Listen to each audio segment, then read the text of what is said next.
நம்ம ஹீரோ கண்ணுக்கு இறந்தவங்க எல்லாமே பேயா தெரிய இப்ப காலையில பிரஷ் பண்ணிட்டு இருக்கும் போதே உன்னை பாத்துறான். கண்டுக்காம திரும்பிக்க அதுவும் வந்து உன் கண்ணுக்கு நான் தெரியறேன் தானே அப்படின்னு சொல்லிட்டு மூஞ்சியை கொண்டுட்டு வந்து பக்கத்துல வச்சு பயன்படுத்திட்டு இருக்க. இப்ப முகத்திலேயே ஒரு பெரிய குத்தா விட இப்ப பேய கதி கலங்கி போயிடுது.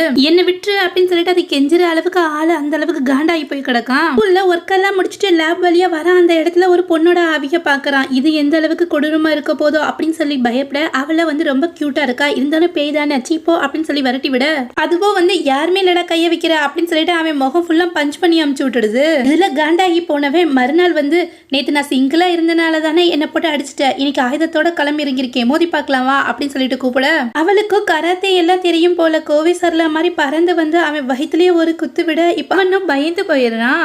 இப்ப அவளோ வந்து என்னம்மா போதுமா இன்னும் கொஞ்சம் வேணுமா அப்படின்னு சொல்லி கேட்க அடியே பேய் உன்னை சும்மா விட மாட்டேன் அப்படின்னு சொல்லிட்டு இப்ப ஓடி வந்து அவன் மேல விழுக எதிர்பாராத விதமா இப்ப 2 பேரும் கிஸ் பண்ணிக்கிறாங்க. இந்த இன்சிடென்ட்டுக்கு பிறகு அந்த பேயா இருக்கிற பொண்ணுக்கோ வந்து நம்ம ஹீரோ மேல காதல் வர ஆரம்பிச்சிருது. அதனால எப்பவுமே வந்து லவ் மூடுலயே வந்து சுத்திட்டு திரிய ஸ்கூல்ல நம்ம ஹீரோவை பார்த்தா அடுத்த செகண்டே அவனை கிஸ் பண்றதுக்காக ஓடி வரா. பேய் இல்லையா அதனால பறந்து வரா. ஆனா நம்மளோட ஹீரோவோ சீப்போ அப்படின்னு சொல்லி தள்ளி விட்டுட இனிமே என்னோட முழு நேர வேலையே வந்து ஒன்னு சுத்தி வருதுதான் அப்படின்னு சொல்லிட்டு எந்த பக்கம் அவன் திரும்பினாலும் வந்து நிக்கிறான். டைம் மட்டும் உன்னை கிஸ் பண்ணிக்கிறேன்ப்பா அப்படின்னு சொல்ல அவனும் வந்து ஒத்து வரவே மாட்டேன்றான். இப்ப திடீர்னு அங்க பாரு யாரும் வந்திருக்காங்க அப்படின்னு சொல்லிட்டு பயன்படுத்த அவனும் திரும்ப போற அந்த கேப்ல வந்து அவனை கிஸ் பண்றதுக்காக வர அவனும் சாப்பிட்டுட்டு இருக்கான். இது எனக்கு ரொம்ப பிடிக்க தெரியுமா, எனக்கு கொஞ்சம் கொடுப்பா அப்படின்னு சொல்லி கேட்க அப்படியா இந்தா வாங்கிக்கோ அப்படின்னு சொல்லிட்டு நேர தன்னோட வயிற்றுல போட்டு சாப்பிட்டுட்டு இருக்கான். இதை பார்த்துட்டு அவளுக்கு ரொம்ப கோவம் வந்துடுது. நம்ம ஹீரோவோ கூட படிக்கக்கூடிய வேற ஒரு பொண்ணை பார்த்து சைட் அடிச்சிட்டு இருக்கான். அவ அந்த அளவுக்கு ஒர்த்து கிடையாது தெரியுமா அப்படின்னு சொல்லிட்டு இப்ப அவன் பக்கத்துலயே வந்து உட்காந்துக்கிறான். பேய்களை எல்லாமே டேக்கிள் பண்ணணும் இல்லையா, அதனால நல்ல ஜிம் பாடியா இருக்கான். எல்லா எக்யூப்மெண்ட்ஸும் வீட்லயே போட்டு எக்ஸசைஸ் பண்ண இப்ப அவன் மேலேயும் ஏறி உட்காந்து இல்லாத அட்டகாசை எல்லாமே பண்ணிட்டு இருக்க. இங்க பாரு என்ன உன்னை கொண்டுடுவேன் அப்படின்னு சொல்ல நான் ஆல்ரெடி இறந்தவதாண்டா அப்படின்னு சொல்லிட்டு இப்ப அவனுக்கே பொங்கு காட்டிட்டு இருக்கான். இப்ப தூங்குறதுக்காக போனா வீட்டுக்கும் வந்துடுறா. இப்ப அவன் பக்கத்துல வந்து அவனை கிஸ் பண்றதுக்காக போக அவனும் வந்து வேம்பயர் மாதிரி மாறி ஒரு ரத்தத்தை குடிக்காம விட மாட்டேன் அப்படின்னு சொல்லிட்டு அவளை துரத்தா இப்ப பேயோ வந்து அவனுக்கு பயந்து ஓடிட்டு இருக்கு. லைப்ரரியில வந்து ஏதாவது புக்ஸ் எடுத்து படிக்கலாம் பார்த்தா அங்கேயும் வந்து வம்பு பண்ணிட்டு இருக்கா. பாக்குற எல்லாருமே என்னடா இவன் தனியா வந்து பேசிட்டு இருக்கானே அப்படின்னு சொல்லிட்டு அவனை ஒரு மாதிரி பார்த்துட்டு இருக்காங்க. இப்ப போற வழியில வந்து ஒரு பெரிய ஷோரூம்ல வந்து ஒரு அழகான பிங்க் கலர் ட்ரெஸ் இருக்கு.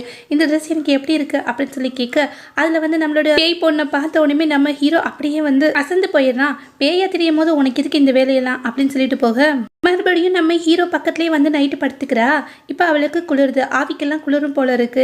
இப்போ தான் பொத்திக்கக்கூடிய பெட்ஷீட்டை அந்த பொண்ணுக்கு வந்து ரொம்பவுமே அக்கறையாக பொத்தி விட்டுட்டு இருக்கான். வெளியில போய் நெருப்பை மூட்டி அந்த இடத்துல வந்து குளிர் காய்ச்சிட்டு இருக்கான். ஆனால் நம்மளோட ஹீரோயினும் அவ விருப்பப்பட்ட அந்த பிங்க் கலர் ட்ரெஸ்க்கு மாறிடுறான். இப்போ அவன் முன்னாடி வந்து நிற்க அந்த பிங்க் கலர் ட்ரெஸ்ல பேய் மாதிரி இல்லை தேவதை மாதிரி தெரியறாளே அப்படின்னு சொல்லிட்டு ஒரு நிமிஷம் வந்து அப்படியே என்ன மறந்து பார்த்துட்டு இருக்கான். ஸ்கூல் பஸ்ல போயிட்டு இருக்கும் போது ஒரு பொண்ணு அவன் பக்கத்துல உட்காரத்துக்காக கேட்கிறா. ஆனா அவனும் வந்து இங்க வேற ஒரு பொண்ணு வருவாப்பா அப்படின்னு சொல்லி அவளை அனுப்பிச்சு விட்டுறான்.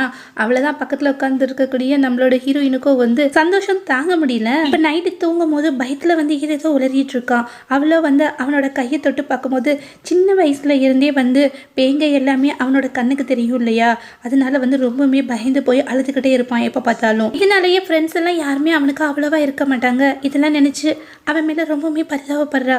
பேயா இருக்கக்கூடிய நம்மளோட ஹீரோயின் மறுநாள் காலையில வந்து தன்னோட கையை பிடிச்சிட்டு அந்த இடத்துல படுத்து கிடக்கக்கூடிய அவளை பார்த்துட்டு ஒரு தன்னாலேயே பேசிக்கிற.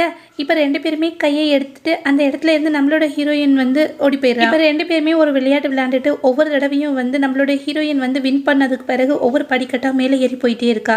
திடீர்னு அவளோட ஆத்மா ஃபுல்லாமே அந்த இடத்துல இருந்து மறைய ஆரம்பிக்க இப்ப நம்ம ஹீரோவோ ரொம்ப பயந்து போயிடுறான். இல்ல நான் இதோ வந்துட்டேன் அப்படின்னு சொல்லிட்டு வர அவளோ வந்து கையை நீட்ட அதை பிடிக்க போறதுக்குள்ளேயுமே மறைஞ்சு போயிடுறா.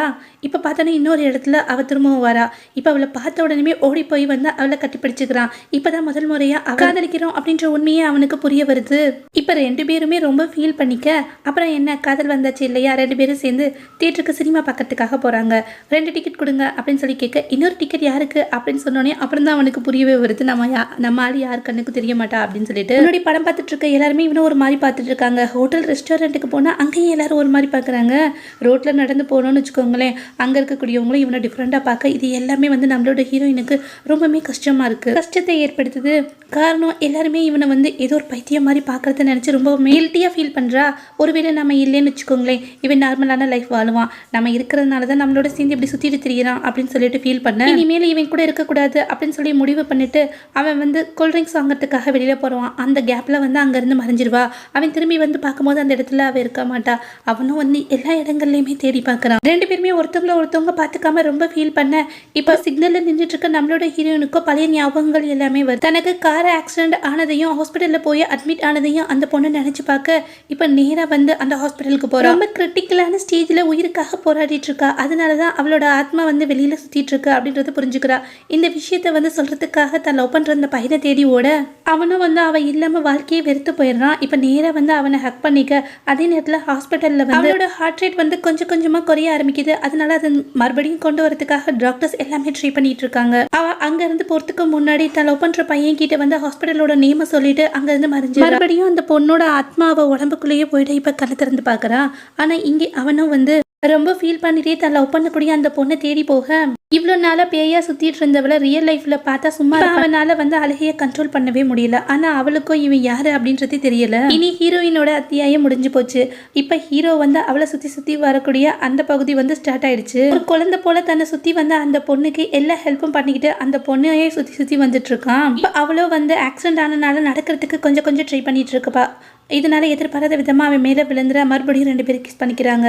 அப்போ பழைய ஞாபகங்கள் எல்லாமே அந்த பொண்ணுக்கு கொஞ்சம் வருது. இப்போ முழுசாக குணமாயிரா. ஒரு இடத்துல வந்து ரெண்டு பேரும் மீட் பண்ணிக்கிறாங்க. அந்த இடத்துல ஆல்ரெடி அவங்க உட்காந்து பேசிட்டு இருப்பாங்க. இந்த ஞாபகங்கள் எல்லாமே அந்த பொண்ணுக்கு வர இப்போ நம்ம ஹீரோவை லவ் பண்ண ஆரம்பிச்சிடறா. அப்புறம் என்ன, உண்மையான காதலர்கள் இப்போ நிஜ வாழ்க்கையிலேயே ஒன்று சேர்ந்துற ஹாப்பி எண்டிங் தான். இந்த வீடியோ உங்களுக்கு பிடிச்சிருக்கும் நம்புறேன். மறக்காம நம்மளுடைய சேனலுக்கு சப்ஸ்கிரைப் பண்ணுங்க. தேங்க்யூ.